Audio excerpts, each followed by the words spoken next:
समस्तीपुर की उस भयानक बरसाती रात में बिरजू लकड़ी काटने निकला था। वो गांव के कुएं की ओर जा रहा था जहां एक टूटा हुआ पेड़ पड़ा था। उसने सोचा था वो वहां से कुछ लकड़ी जल्दी से काट के अपने घर लौट आएगा। उस भयानक आंधी और तूफानी बरसात में बिरजू लकड़ी काट ही रहा था कि कभी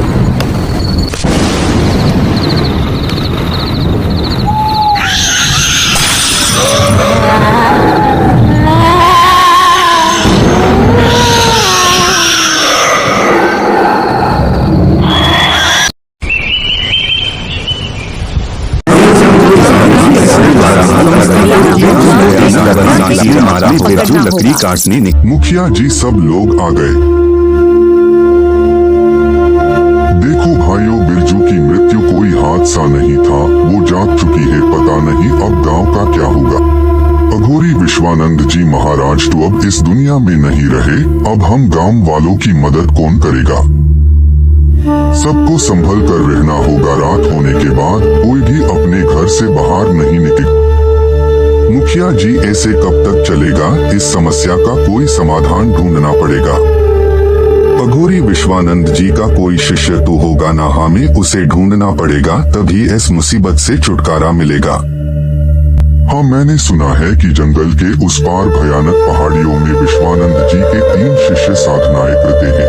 किसी को वहां जाकर उन्हें ढूंढ के हमारी समस्या के बारे में बताना होगा, मगर वो जंगल और वो पहाड़ियां बहुत भयानक है। मुखिया जी, गांव की भलाई के लिए मैं जाऊंगा वहां और तांत्रिक को ढूंढ के ले आऊंगा। मुझे आज्ञा दीजिए। गांव के लोगों के जीवन की रक्षा के लिए और उस शैतानी प्रेत आत्मा के विनाश के लिए किसी को तो उस भयानक जगह पर जाना होगा और उन अघोरियों को अपनी समस्या बतानी होगी। मुखिया जी, प्रभात सही कह रहा है, हमें ये करना ही होगा।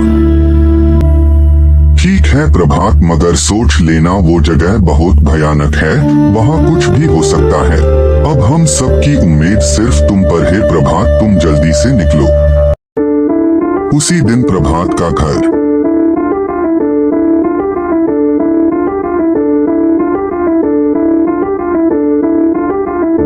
आप क्यों जा रहे हो प्रभात? जानते हो ना वो जंगल कितना भयानक है। गांव में और भी लोग हैं, उनमें से किसी को जाने दो। देखो, अब किसी ना किसी को तो हिम्मत दिखानी होगी ना। वैसे भी ये पूरे गांव की समस्या है। इस समय हम ऐसे हाथ पर हाथ रखकर नहीं बैठ सकते। तुम चिंता मत करो, मैं सही सलामत आ जाऊंगा। प्रभात ने अपना सफर शुरू कर दिया उन अघोरियों को ढूंढने के लिए।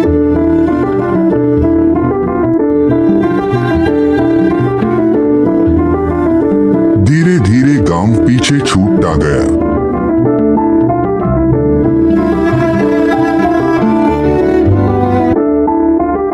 अब प्रभात एक भयानक और रहस्यमय जंगल में प्रवेश कर चुका था।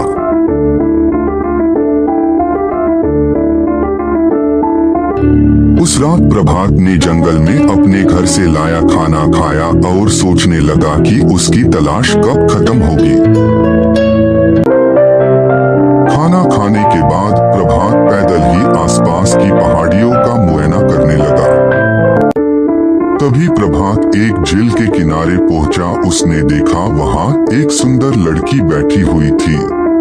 ही देवी, आप कौन हो और इतनी रात को इस भयानक तालाब के पास क्या कर रही हो? मैं इस वन की रक्षिका और राजकुमारी हूँ। तुम अपने बारे में बताओ, तुम कौन हो और यहाँ बिना अनुमति आने का कारण? ही राजकुमारी, मेरा नाम प्रभात है। मैं समस्तीपुर का रहने वाला हूँ। यहाँ मैं अघोरी तांत्रिक विश्वानंद जी के शिष्यों को ढूंढने आया हूँ। प्रभात, तुम बहुत हिम्मत वाले हो जो उन तांत्रिकों को ढूंढते यहाँ तक आ गए। यहाँ से कुछ दूर पूरब दिशा में इस जंगल का सबसे घना हिस्सा है। वहाँ पहुँच के तुम्हें एक मंत्र बोलना होगा, जिससे वहाँ तुम्हें एक जादुई हथियार मिलेगा, जिसकी मदद से तुम एक गुफा का दरवाजा खोल पाओगे। उसी गुफा में तुम्हें वो तांत्रिक मिलेंगे। प्रभात पूरब दिशा में बढ़ने लगा। उसकी आंखों के सामने सिर्फ उसका मकसद था। प्रभात अब उस राजकुमारी की बताई जगह के बहुत करीब पहुंच चुका था। बस यहाँ उसे वो जादुई हथियार ढूंढना था जिससे वो जादुई गुफा मिले। प्रभात ने जंगल के घने हिस्से में पहुंच के वो जादुई मंत्र बोले कि तभी आसमान में बिजली कड़की और पेड़ों के बीच से एक जादुई हथियार निकलकर प्रभात के हाथ में आया। अचानक प्रभात के हाथ की तलवार में हलचल हुई और एक तेज रोशनी निकलकर एक पेड़ से टकराई।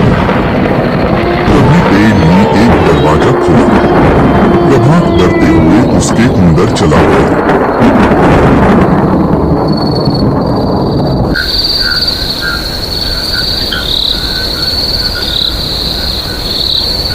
वो सिर्फ गुफा की गहराइयों में जा रहा था। उसी रास्ते का कोई पता नहीं था, बस वो चला जा रहा था। एक अजीब डर और उत्सुकता का विचित्र संयोग बना हुआ था।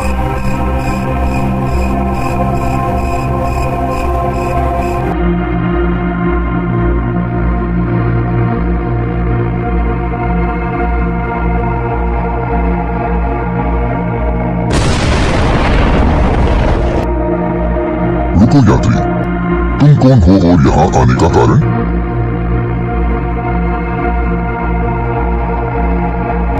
मैं प्रभात हूँ।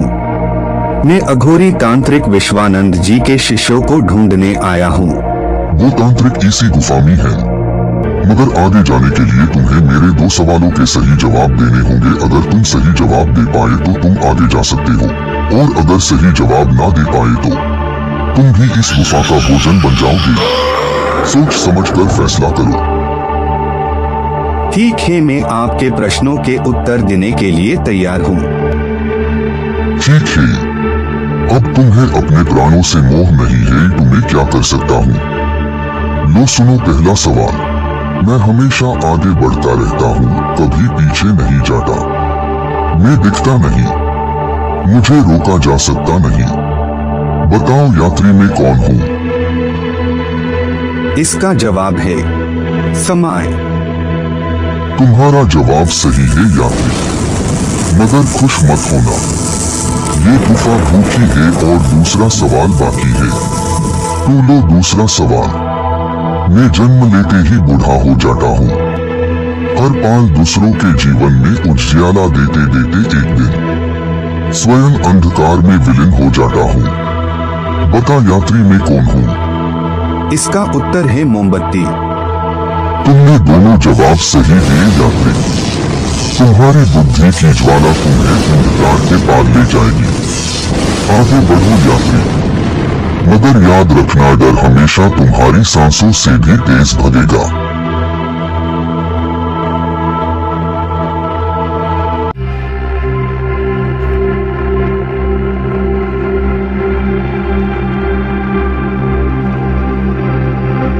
हे अघोरी जी, मैं बहुत दूर से आपके पास आया हूँ। कुछ कहने की जरूरत नहीं है प्रभात, यही नाम है ना तुम्हारा। मैं तुम्हारी और तुम्हारे गांव की समस्याएं अपनी शक्तियों से देख सकता हूँ। उस बुरी शक्ति से मैं तुम लोगों को मुक्ति दिलाने का प्रयास अवश्य करूंगा। ऋग्वेद सूर कूट जूस सेना सूर फूड फुट फुट फुट बिन्नी वैन मेंडिस जूस जूट जूट हरियाला बरियाला करियाला तत्कालम प्रेत प्रकट हो।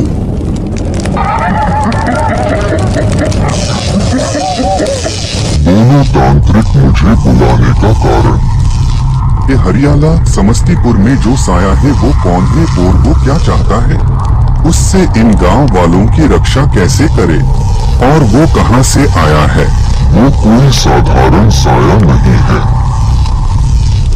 वो तो शैतानों के राजा हरगरूर की ताकतवर सेना की सेना नायिका है, जिसमें असीमित शक्तियां हैं।